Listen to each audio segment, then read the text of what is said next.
ప్రకటించుటకును, నలిగిన వారిని విడిపించుటకును, ప్రభువు హితవత్సరము ప్రకటించుటకును ఆయన నన్ను పంపియున్నాడు అన్న విషయాన్ని మనం చూసాం.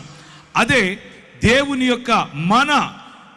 యొక్క లేకపోతే ప్రభు అయినటువంటి యేసుక్రీస్తు శరీరముగా పిలువబడినటువంటి మనము, ఆయన తల మీద ఆయన మనకు శిరస్సుగా ఉన్నాడు అన్నటువంటి సత్యమును ఎరిగినటువంటి మనము, ఆయనను అభిషేకించినటువంటి పరిశుద్ధాత్ముడు ఏ విశాల దర్శనము కోసం, ఏ విశాలమైనటువంటి దృక్పథం కోసం ఆయనను అభిషేకించాడో అదే అభిషేకపు నూనె, అదే అభిషేక తైలము సహోదరులు ఐక్యత కలిగి ఉండుట ఎంత మేలు, ఎంత మనోహరము.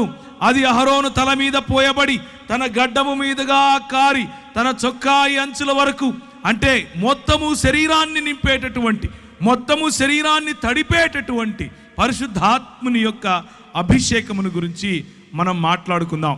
పరిశుద్ధాత్ముని యొక్క అభిషేకము కారణంగా మన ప్రభు అయినటువంటి యేసుక్రీస్తు తండ్రి కుమార పరిశుద్ధాత్ములుగా తను తాను బయలుపరుచుకున్నటువంటి ఏకదేవుని యొక్క ఈ ప్రణాళికను మనం అర్థం చేసుకునే ప్రయత్నం చేద్దాం. ఆ ప్రణాళికలో నువ్వున్నావు, ఆ ప్రణాళికలో నేను ఉన్నాను. ఆయన శరీరములో భాగముగా మనము ఆయన పనిని, ఆయన మనకిచ్చినటువంటి ఈ బృహత్తరమైనటువంటి కార్యాన్ని, ఆయన రాజ్య స్థాపనను గురించి మాట్లాడుకోబోతున్నాం. ప్రభు అయిన యేసుక్రీస్తు మరి మొట్టమొదటిసారిగా తన పరిచర్యలోనికి రావటానికి ముందు ఇదే లూకా సువార్త 4వ అధ్యాయంలో ఆయన అభిషేకం గురించి మాట్లాడుకున్నాం.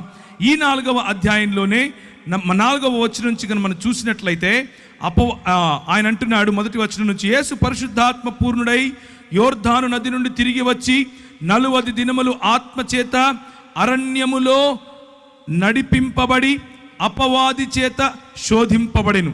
ఆ దినముల